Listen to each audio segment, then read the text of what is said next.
जोधा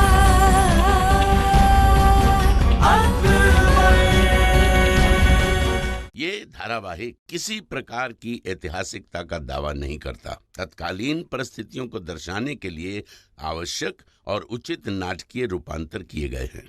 ऐतिहासिक रूप से जोधाबाई के स्थान पर हरकाबाई, हीर कुंवर जैसे नाम इतिहास में प्रचलित हैं।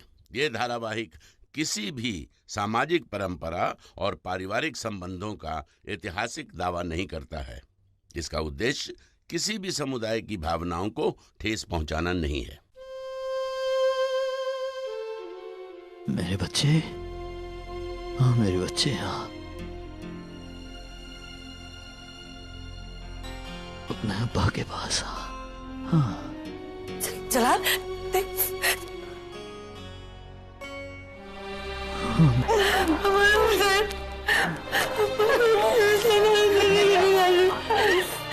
हमारे उसे कमान लेके जाइए जरा। बोलिए भैया, क्या बोल रहे हैं जरा, कदर नहीं कर भैया।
शहंशाह, अपने आप को दंड क्यों दे रहे हैं? भीतर चलिए, बारिश में रहकर स्वास्थ्य बिगड़ जाएगा। बारिश की ठंडी ठंडी बूंदें हमारे जलते दिल को बुझा नहीं पाएगी जोधा बेगम। अब सब कुछ खत्म हो गया है, हमारे सपने तबाह हो गए।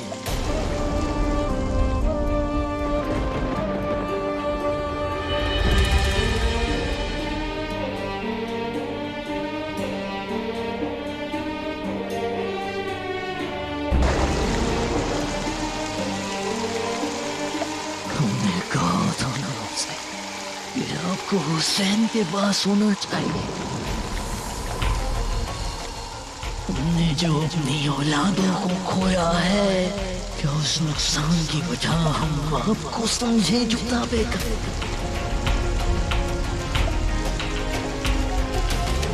ये सन्नाटा, आपकी खामोशी, आपकी रजामंदी बयां कर रही है।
ये रुकैया बेगम, रुकैया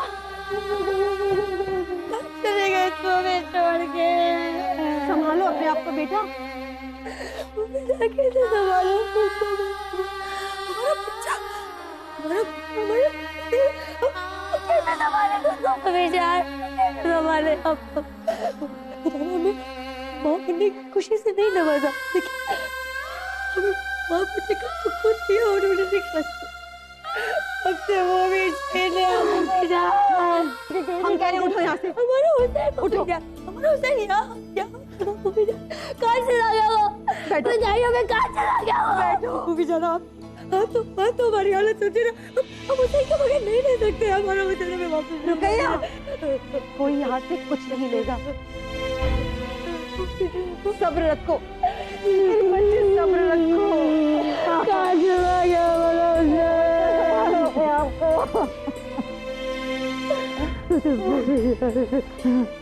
आपको हमारे हुसैन को लेकर आइए ना मम्मी, हमारे हुसैन को लेकर आइए ना।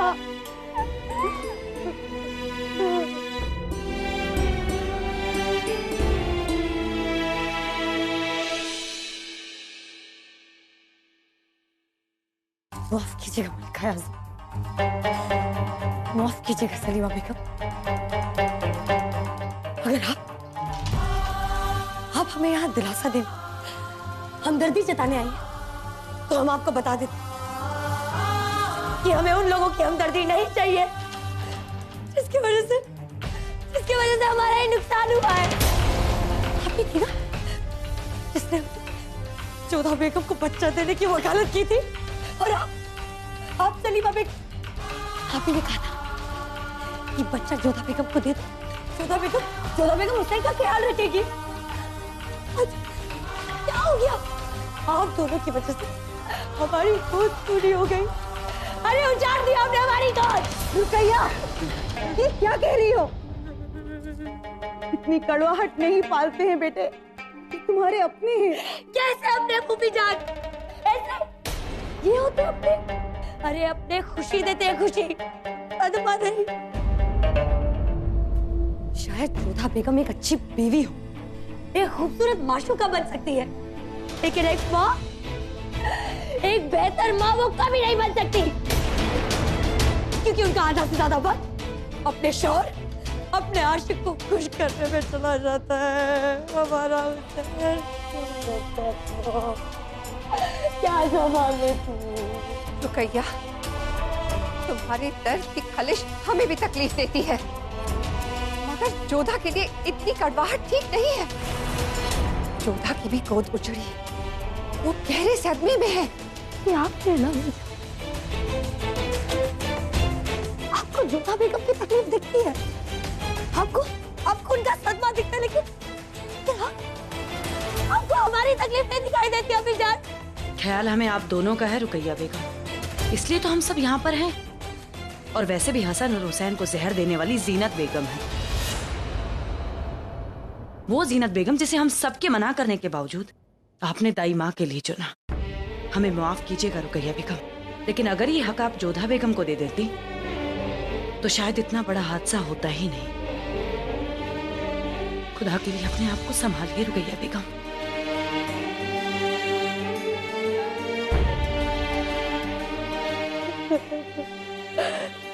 हमारा बच्चा।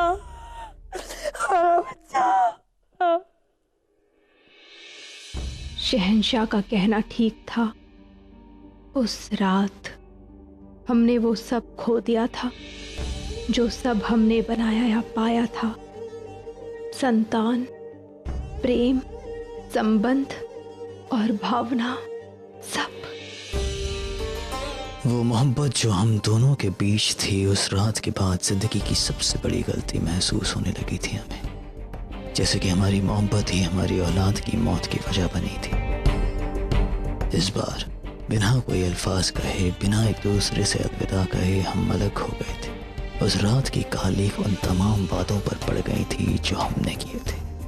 कहने को हम एक महल में थे, एक छत के नीचे, मगर उस रात का अंधेरा ऐसी दीवार बन गया था जो सामने रहकर भी हमें मिलने नहीं दे रहा था। समय बीत तो गया, हम दो जो एक दूसरे के बिना एक पल नहीं रह सकते थे, अब एक दूसरे के बिना जीना सीख गए थे। और सच कहे तो शहंशाह, कुछ बचा भी नहीं था जो हम दोनों को जोड़े, जो किसी संवाद की वजह बने।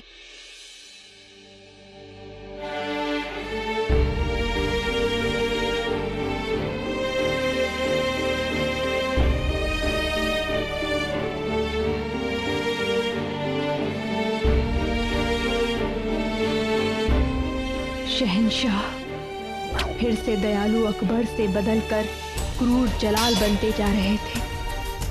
उनका हृदय धीरे धीरे मर रहा था और उसमें बढ़ती जा रही थी घृणा।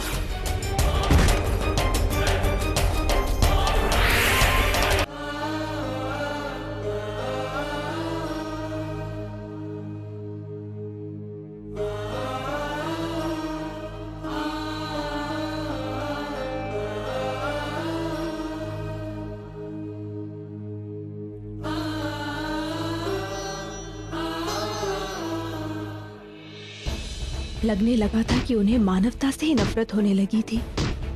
ना मन में दया शेष थी, ना करुणा। अकबर से फिर से जलाल बन चुके थे वो। शहंशाह, मन की अशांति अब बाहर आने लगी थी।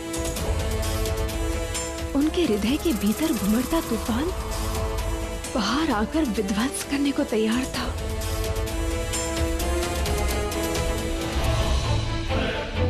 मुझे माफ कर दो। नहीं, नहीं। हम जानते थे कि हमारा ये बदलाव जोधा बेगम के दिल में हमारे लिए नफरत पैदा कर रहा था, मगर हम भी क्या करते। रहम और मोहब्बत दिल में होती है, और वो दिल जो कभी जोधा बेगम ने हमारे सीने में धड़काया था, मगर अब उसकी धड़कनें धीरे धीरे बंद हो रही थी। अकबर मर रहा था और शमशीर से तकदीर लिखने वाला जलाल फिर से सांसें लेने लगा था।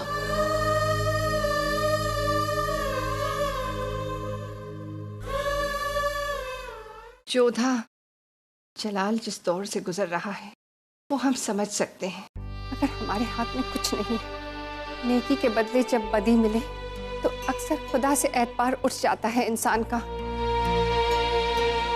जलाल के साथ भी ऐसा ही हुआ। उसे खुदा की ये मर्जी मंजूर नहीं है। वो उसे नाइंसाफी समझ बैठा है और खुद इंसाफ करने के लिए निकल पड़ा है। वो बदल गया है जोधा। हम औरतें अपने अंदर घुटे हुए धुएं को आंसू के जरिए निकाल लेती हैं। एक शहंशाह होने के नाते जलाल को वो हक भी नहीं कि वो आंसू बहा सके। सांप चला जाता है मगर लकीर छोड़ जाता है। वक्त भी सांप की चाल चलता है। वो गुजर गया था। शहंशाह जलाल अब एक बदला हुआ इंसान था, जिसकी नजरों में रहम और अमन अब कोई मायने नहीं रखते थे। बस, अब बहुत हुआ। अब हमारे समाज का बांध टूट चुका है। वो राजवंशी हमारी खामोशी को हमारी कमजोरी समझ रहे हैं। पिछले 3 सालों से वो हमारे दुश्मनों को पनाह दे रहे हैं, लेकिन अब बदला गया है। अंजाम भुगतने का क्या लगता है उन्हें? क्या वो हमारी मुगल सल्तनत को तबाह कर देंगे?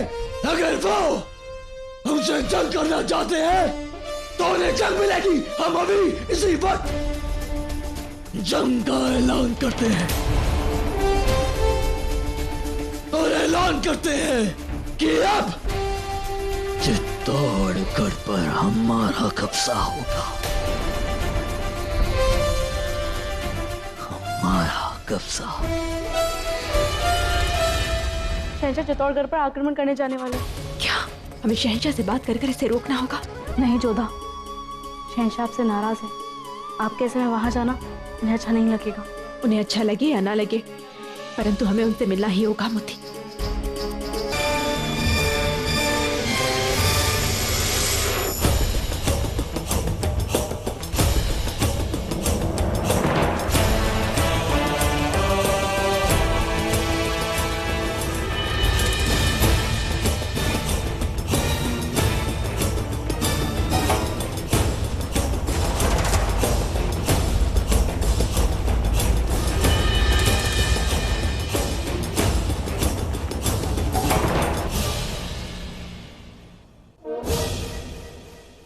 क्षमा कीजिए बुआ साहब, शहंशाह अंदर तैयार हो रहे हैं।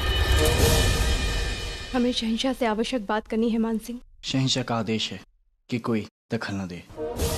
मान सिंह, तुम अच्छे से जानते हो कि शहंशाह ये युद्ध किसी कारणवश नहीं, अभी तू क्रोध में आकर कर रहे हैं, तब भी तुम उनका साथ दे रहे हो। शहंशाह की आज्ञा का पालन करना हमारा कर्तव्य है। तुम्हारा कर्तव्य शहंशाह की रक्षा करना है, उनके मान की रक्षा करना। और तुम अच्छे से जानते हो कि उस युद्ध के कारण शहंशाह का नाम खराब होगा। किस बात का शोर मचा रखा है यहाँ?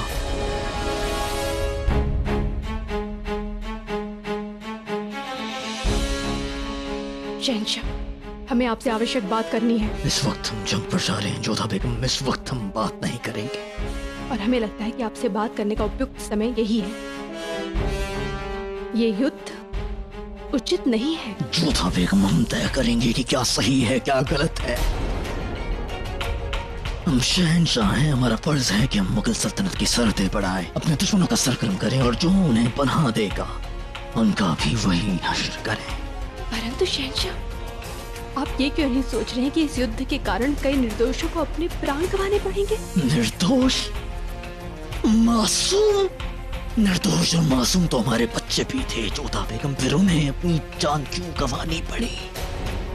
जोधा बेगम, अब बस हम अपने फर्ज निभाएंगे। शहंशाह, राजवंशियों का रक्त बहाने से आपकी पीड़ा कम नहीं होगी। पहले आपकी पीड़ा आपके क्रोध में बदली, फिर आपका क्रोध हथियार में, और ये उचित नहीं है। क्या सही है क्या गलत है जोधा बेगम, ये हम अच्छी तरह जानते हैं।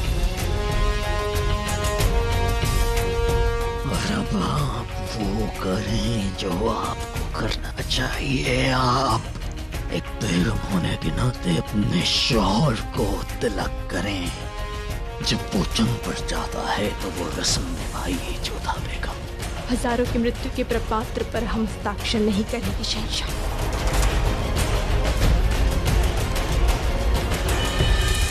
शहंशाह, ये रस्म हम पूरी कर देते हैं। नहीं! जो रस्म जिसकी है उसे वही निभाएगा। ये रस्म आज तक जोधा बेगम निभाती आई हैं, आज भी वही निभाएंगी। तिलक करें आप जोधा बेगम। इस बार हम अनुचित का साथ नहीं देंगे।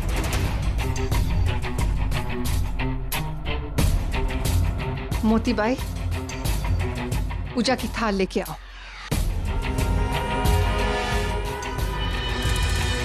हो सकता है जोधा कि तुम जलाल के इस फैसले से इत्तेफाक ना रखती हो, लेकिन जो रस्म है उसे तो तुम्हें इत्तेफाक रखना ही होगा, क्योंकि ये तुम्हारे शौहर की जिंदगी और फतेह की रस्म है। और अगर तुमने ऐसा नहीं किया तो शायद जलाल की जिंदगी पर खतरा हो सकता है।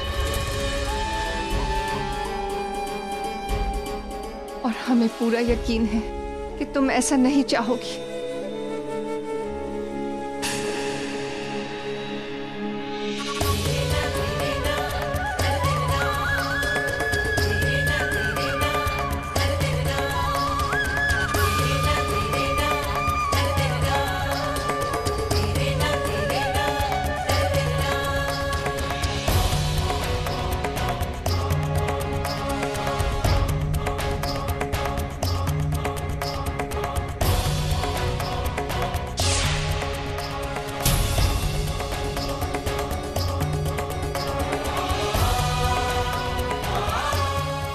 आज आपकी तलवार पर हमारा रक्त बहा है, ताकि आपको सदा स्मरण रहे।